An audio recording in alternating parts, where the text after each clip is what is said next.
శ్రీ సీతారామచంద్రస్వామి పరబ్రహ్మణ్యే నమ. ఆపదామపహత్తారం ధాతారం సర్వసంపదాం లోకాభిరామం శ్రీరామం భూయో భూయో నమామ్య. భగవద్బంధువులందరికీ కూడా శుభోదయం. శ్రీ విష్ణు సహస్రనామ స్తోత్రము వ్యాఖ్యలో భాగంగా ఈరోజు మరొక శ్లోకాన్ని మనం పరిశీలిద్దాం. విక్షరో రోహితో మార్గో హేతుర్ధామోదరः సహ మహీధరో మహాభాగో వేగవాన మితాశనః. విక్షరో రోహితో మార్గో, విక్షరః క్షరము కానిది, క్షరము కానివాడు, నశించనివాడు. విక్షరః నశించిపోవటానికి అవకాశము లేని స్థితి కలవాడు. స్థితికారకుడు కాబట్టి ఎప్పటికీ కూడా నశించని స్థితిని కలిగి ఉండువాడు విక్షరః. ఈ ప్రళయకాలంలో ఈ చరాచర జగత్తు అంతా కూడా నశించినప్పటికీ ఆయన తన ఉనికిని కాపాడుకుంటూ ఉండువాడు విక్షరః. విక్షరః రోహితః. రోహితము అంటే మత్స్యము, మత్స్యావతారము రోహితము అంటారు. మత్స్యావతారం యొక్క ఉద్దేశం ఏమిటంటే వేదాలను కాపాడటం.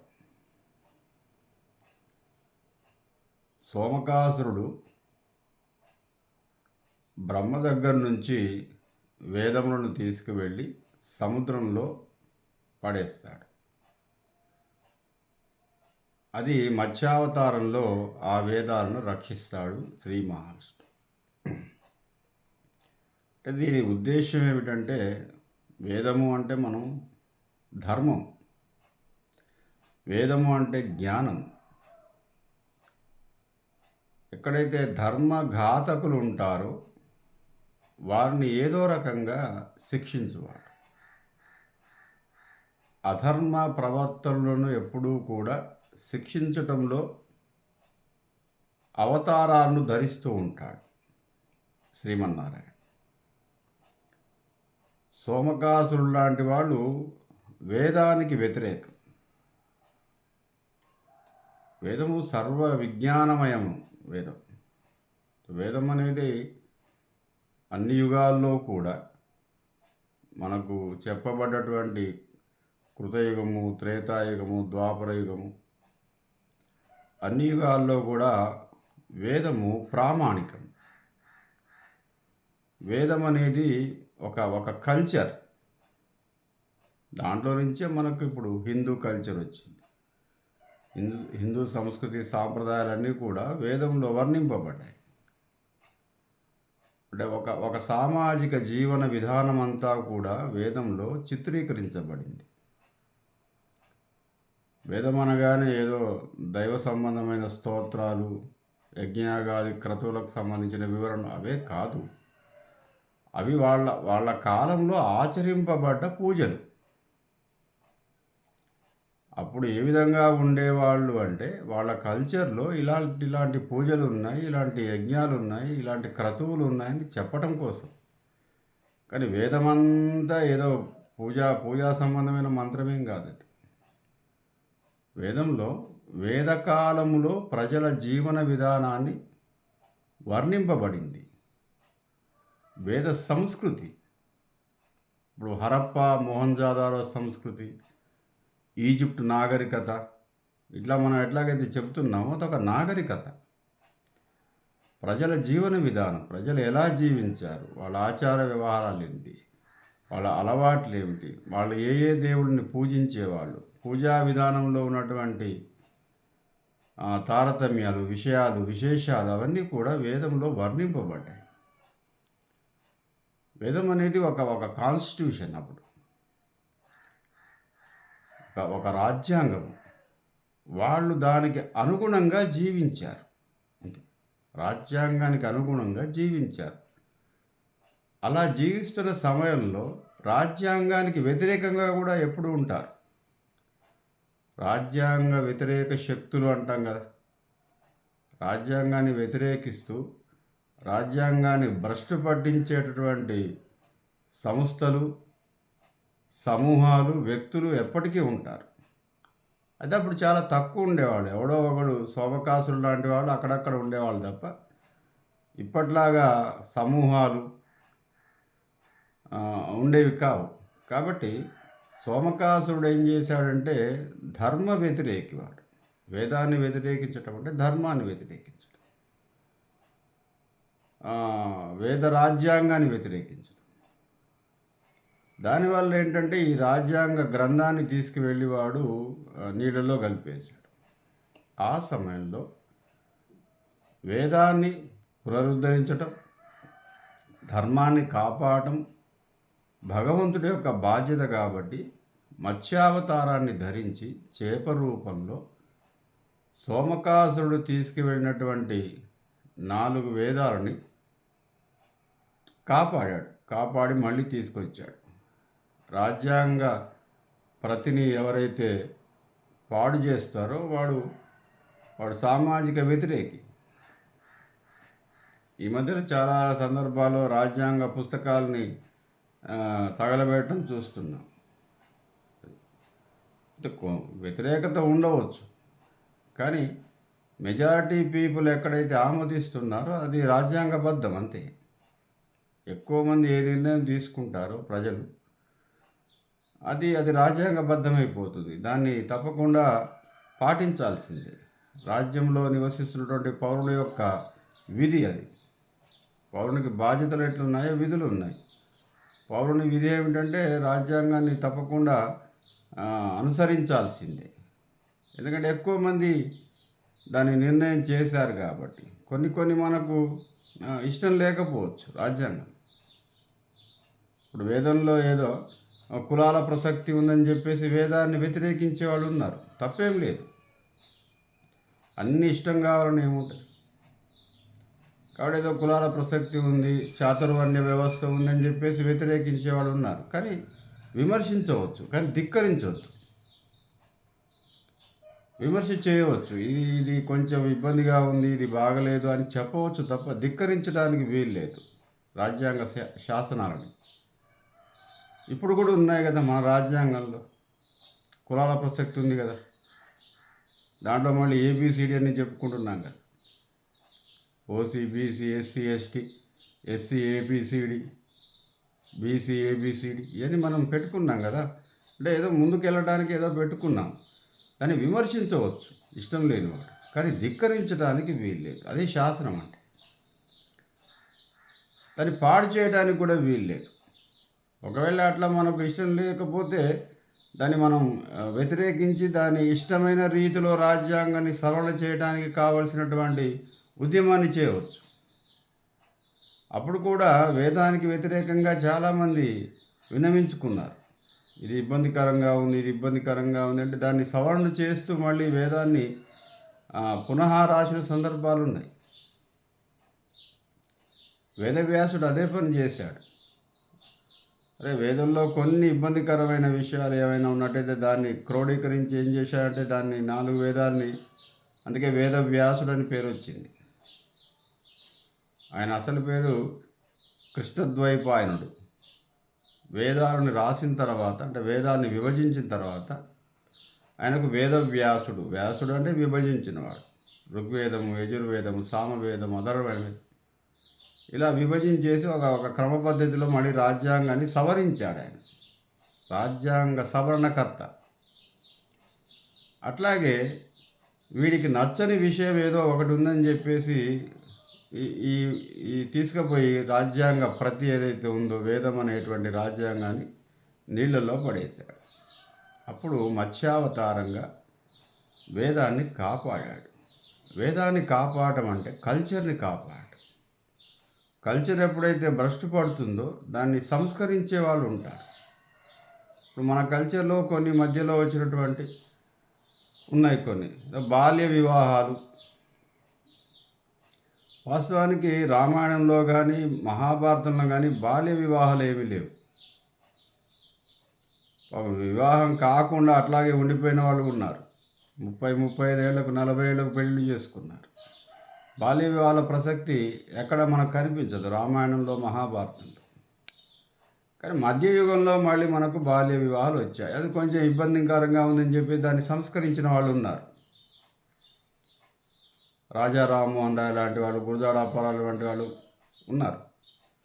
ఏదో సతీ సహగమనం వచ్చింది.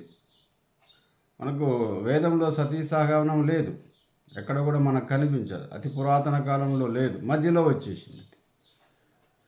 దానికి అనేక కారణాలు ఉన్నాయి. ఈ తురుష్కుల దండయాత్ర తర్వాత ఈ యుద్ధంలో పురుషులందరినీ చంపేసి వాళ్ళ భార్యల్ని చెరపట్టారు. వాళ్ళ చేతుల్లో మానభంగాలకు గురి అయి చచ్చిపోవడం కన్నా భర్తతో పాటు చచ్చిపోతే మంచిదని చెప్పేసి సతీసాగరం స్వచ్ఛందంగా మరణించారు భార్యలు. అది తర్వాత ఆనవాయితీగా వచ్చింది కొంతకాలం.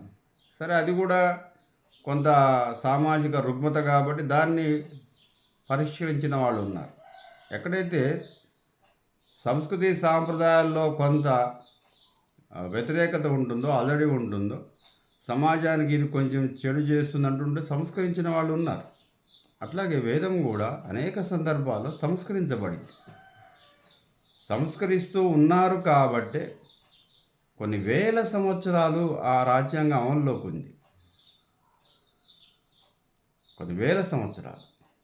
ఇవాళ మనం ఏదో 70 ఏళ్ళకే ఒక 100 సార్లు రాజ్యాంగాన్ని సవరించాం నాకు తెలిసి, ఇంకా ఎక్కువనే. ఎందుకని? జనాభా పెరుగుతుంది, ప్రాంతాలు పెరుగుతున్నాయి, భాషలు పెరుగుతుంది, సంస్కృతి సాంప్రదాయాల్లో మార్పు వచ్చేస్తుంది, ఆధునీకరణను మనం సంతరించుకుంటున్నాం. కాబట్టి దానికి అనుగుణంగా కొన్ని మార్పులు చేయాల్సిందే. రాజ్యాంగాన్ని అట్లాగే ఉండాలని చెప్పడానికి ఏం లేదు. మనకు అనుకూలంగా రాసుకోవడమే రాజ్యాంగం. కాబట్టి అనేక సవరణలు సంస్కృతిలో ఉంటాయి. అట్లాగే మన రాజ్యాంగం, వేదం అనే రాజ్యాంగంలో అనేక రకాల సంస్కరణలు జరిగాయి. రాసిన ప్రతి వాళ్ళు, గొప్ప వాళ్ళందరూ కూడా దాన్ని సంస్కరిస్తూ మానవాళికి ఏదైతే మంచి జరుగుతుందో, ఏదైతే అనుకూలంగా ఉంటుందో, ఏదైతే సంస్కారవంతంగా ఉంటుందో, ఏదైతే వీలుగా ఉంటుందో, ఏదైతే సంతోషకరంగా ఉంటుందో దాన్ని అమలు చేసే ప్రయత్నమే చేశారు. అట్లా ఒక మార్గంలో వెళుతున్న క్రమంలో ఏవో చిన్న విషయాలు ఇష్టం లేదని చెప్పేసి రాజ్యాంగ వ్యతిరేక శక్తులు అప్పుడు కూడా ఉన్నాయి. దాంట్లో ఒకడు సోమకాసుడు. వాడేం చేశాడంటే ఈ వేదాన్ని నాశనం చేసే ప్రయత్నం చేశాడు. ఆ సమయంలో మత్స్యావతారంలో, అంటే ధర్మాన్ని రక్షించడం కోసం ఏ రూపంలోనైనా కూడా భగవంతుడు వస్తాడు అనేటువంటి నమ్మకం కలిగించటం కోసం ఆయన మత్స్యావతారంలో వేదాన్ని రక్షించాడు. కాబట్టి రోహితః, ధర్మరక్షకుడు. రోహితుడు అంటే ధర్మరక్షకుడు, జ్ఞానరక్షకుడు. ముఖ్యంగా నాలెడ్జ్ని నాశనం చేయడానికి వీల్లేదు. ఒక రకంగా మన రాజ్యాంగంలో నాలెడ్జ్ని మనంతల మనమే ఈ కులాల ప్రసక్తి తీసుకొచ్చేసి మనంతల మనమే మన నాలెడ్జ్ని మనమే తక్కువగా చూసుకుంటున్నాం. ఈ రిజర్వేషన్ అనేటువంటి క్రమంలో నాలెడ్జ్ ఉన్నవాడు ప్రభుత్వంలో ఉండలేకపోతున్నాడు. రిజర్వేషన్ విధానం వల్ల తక్కువ నాలెడ్జ్ వాడు ప్రభుత్వ రంగంలో ఉంటాడు. దానివల్ల కొన్ని రోజులకు, కొన్ని ఏళ్లకు నాసిరకమైనటువంటి ప్రభుత్వం ఏర్పడుతుంది. దాంట్లో ఎటువంటి ఇది అంబేద్కర్ గారు చెప్పింది. చాలా సంవత్సరాలు కనుక ఈ రిజర్వేషన్ విధానం కనుక పాటిస్తే ప్రభుత్వ రంగం అంతా కూడా నాసిరకంగా ఉంటుందని చెప్పేసి ఆయన అన్నాడు. సరే మనం సామాజికంగా వెనకబడ్డాం కాబట్టి మనకు రిజర్వేషన్స్ రాజ్యాంగం కల్పించింది, అది ఓకే. అది హక్కుగా మనం స్వీకరించవచ్చు. కానీ దీనివల్ల కొంత ప్రమాదం కూడా ఉంది. దీనివల్ల రాబోయే కాలంలో మనము బాగా తెలివైన వాడు ఈ సమాజానికి దూరంగా ఉంటాడు. అందుకే విదేశాలకు ఎక్కువ మంది వెళ్ళిపోతున్నారు. 100 మార్కులు వచ్చిన వాడు విదేశాలకు వెళ్ళిపోతాడు ఈ విధానం వల్ల. కాబట్టి కొన్ని ఏళ్ల తర్వాత, ఇంకొక 100 ఏళ్ల తర్వాత మొత్తము ఇక్కడ ఉన్నటువంటి ప్రభుత్వ రంగ సంస్థలన్నీ కూడా మేధావులంతా ఇతర ప్రాంతాల్లో ఉంటారు. ఏదో రిజర్వేషన్ విధానం వల్ల ఉన్న వాళ్ళంతా కూడా ప్రభుత్వ రంగంలో ఉద్యోగాలు చేస్తూ ఉంటారు. సహజమే కావచ్చు, కానీ దాని ఎఫెక్టు ఇప్పుడు మనం ఏదో ఉద్యోగం వచ్చిందని చెప్పేసి మన కుటుంబం ఏదో బాగుపడుతుంది. ఓకే, నాకు రిజర్వేషన్ వల్ల నాకు తక్కువ నాలెడ్జ్కే నాకు ఉద్యోగం వచ్చింది, నా కుటుంబం బాగుపడుతుంది, నా కుటుంబాన్ని నేను కొంత వాళ్ళని చదివించే ప్రయత్నం చేస్తాను, ఆర్థికంగా కొంచెం ప్రభుత్వ ఉద్యోగం ఉంది కాబట్టి నేను ప్రయత్నం చేస్తాను. కానీ ఇది సుదీర్ఘ కాలంలో, రాబోయే కాలంలో దీని ప్రభావము సామాజికంగా ఉంటుంది. ఇది తిరిగి మళ్ళీ రాజ్యాంగానికి ఇబ్బందికరంగా కూడా ఉంటుంది ఒక రకంగా. కాబట్టి ముందు చూపుతో ఏం చేశారంటే, అప్పుడు వేదంలో అనేక రకాల సంస్కరణలు చేశారు. వేదంలో ఇది ఒక్క విషయమే ఏం లేదు. వేదం అనగానే ఏదో సనాతన ధర్మంలో చాతుర్వర్ణ్య వ్యవస్థ ఉంది, అదొక్కటే ఏం లేదు. అది కూడా చాతుర్వర్ణ్య వ్యవస్థ కూడా, అది వర్ణము అంటే వృత్తి, కులము అన్న పదం ఎక్కడా కూడా లేదు. మనం పెట్టుకున్నాం ఇంకా కులాలు, ఉపకులాలు, 100 కులాలు ఒక ఉపకులాలు, 100 ఉపకులాలు ఒక కులంలో. మరి ఇవన్నీ ఏమీ చెప్పబడలే ఆడ. ఆ విధంగా రాజ్యాంగాన్ని రక్షించే క్రమంలో, రాజ్యాంగాన్ని రక్షించడం అంటే ధర్మాన్ని రక్షించడము, సంస్కృతిని రక్షించడము, రాజ్యాన్ని రక్షించడం. కాబట్టి ఇప్పుడు ఎట్లాగైతే మనం రాజ్యాంగాన్ని కాపాడుకుంటున్నామో అప్పుడు కూడా వేదాల్ని కాపాడుకునేవాడు. అరే అది మన సంస్కృతి సాంప్రదాయాలు, మన జీవన విధానం అని చెప్పేసి. అట్లా ధర్మరక్షకుడుగా భగవానుడు ఏ అవతారమైనా, అది మత్స్యమా, కూర్మమా, వరాహమా, జంతువా, నారసింహమా, ఏ రూపకంగానైనా వచ్చి ధర్మాన్ని కాపాడుతాడు అనేది బాగా విశ్వసించటానికి, ఆయన ఉనికిని చాటడానికి ఆ రకమైన అవతారంలో ధర్మాన్ని రక్షించాడు. కాబట్టి విక్షర క్షరముకాడు, రోహిత మార్గ మార్గ నిర్దేశకుడు. భగవానుడు ఒక దిక్సూచి అంతే. చాలామంది అంటే ప్రేయర్ చేయగానే లేదా భగవానుడు కనిపించగానే మనం ఏదో కోరిక కోరుకుంటాం. మన అంటే పురాణాల్లో ఏమిటి నీ కోరిక అంటాడు. ఏదో శివుడి గురించి తపస్సు చేయగానే ఏమిటి నీ కోరిక. మానవులు కానీ రాక్షసులు కానీ ఏమి కోరుకునే వాళ్ళంటే ఎక్కువగా 1000 ఏళ్ళు నాకు ఆయుష్ నివ్వు, నేను ఇక్కడే ఉంటానని కోరుకునేవాడు. ఎక్కువ అవే కనిపిస్తాయి మనకి. అంటే జీవించటానికి ఆసక్తిని చూపిస్తున్నాడు.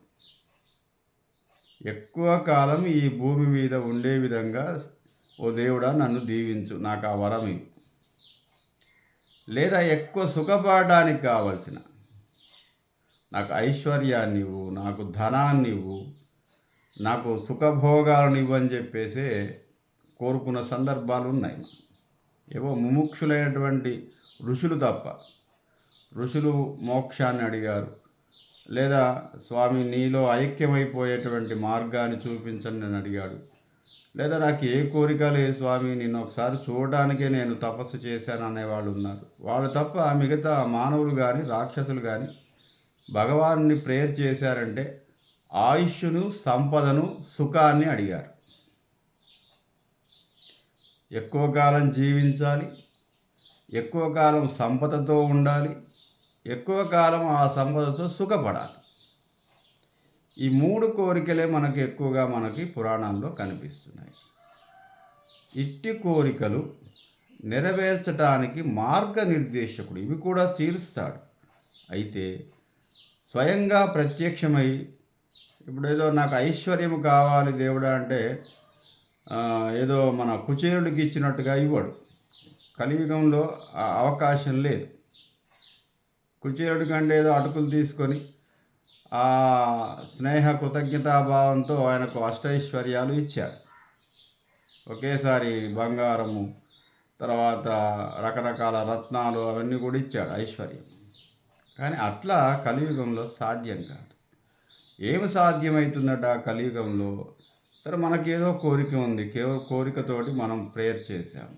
ఈ ప్రేయరు ఏం చేస్తుందట అంటే భగవాన్ యొక్క కృప కలుగుతుంది. ఏం కలుగుతుందట? మనకేదో సమస్యకు పరిష్కరించడం కోసం ఒక చిన్న కోరికతో మనం స్తోత్రం చేశాము, ప్రేయర్ చేశాము.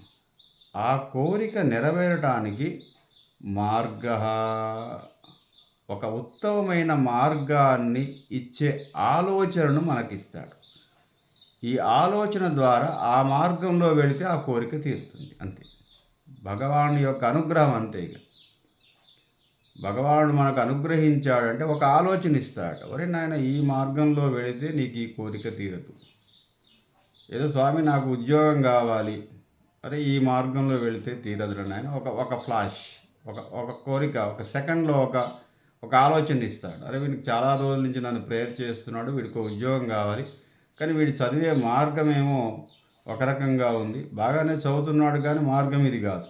కాబట్టి అరే నాయన ఈ మార్గంలో వెళ్ళు అనే ఒక ఆలోచనని ఇస్తాడు. లేదా ఇతరుల చేత ఆ ఆలోచనని, ఆ సలహాన్ని ఇప్పిస్తాడు. ఏదో 2 సార్లు 3 సార్లు మనం ప్రయత్నం చేశాము ఉద్యోగం కోసం, 3 సార్లు ఫెయిల్ అయ్యాము. 4వసారి ఒక ఆలోచనని ఇస్తాడు. ఒరే ఇట్లా చదివితే నాకు రావట్లేదు, మేధావుల యొక్క సలహా తీసుకుందాం, ఇంతకుముందు ఈ జాబ్ వచ్చిన వాళ్ళ యొక్క సలహా తీసుకుందాం, వాళ్ళు ఎక్కడెక్కడ కోచింగ్కి వెళ్ళారు, ఎక్కడెక్కడ చదువుకున్నారు, ఎట్లా చదువుకున్నారు, నేను చదివే మార్గము కొంత నాకు ఇబ్బందికరంగా అనిపిస్తుంది, ఇట్లా చదివితే రావట్లేదు అని చెప్పేసి ఒక ఆలోచన ఇస్తాడు. ఈ ఆలోచనలో ఎవరినో ఒకళ్ళు మనం సంప్రదించడం ద్వారా ఒక మేధావో లేదా ఒక గురువు గారు మనకు సలహా ఇస్తాడు. ఒరే నాయన ఇలా కాదురా చదివి, ఇలా చదివేసే ఈసారి వచ్చేస్తుంది కథ. ఆ గురువు గారి సలహా ద్వారా మనం చదివితే అప్పుడు మనకు ఉద్యోగం వచ్చేస్తుంది. ఆ విధంగా ఏదో ఒక మార్గము ద్వారా మన కోరికలను మన్నిస్తాడు. అదే దేవుడిచ్చేటటువంటి దీవెన, అదే కృప. స్వస్తి.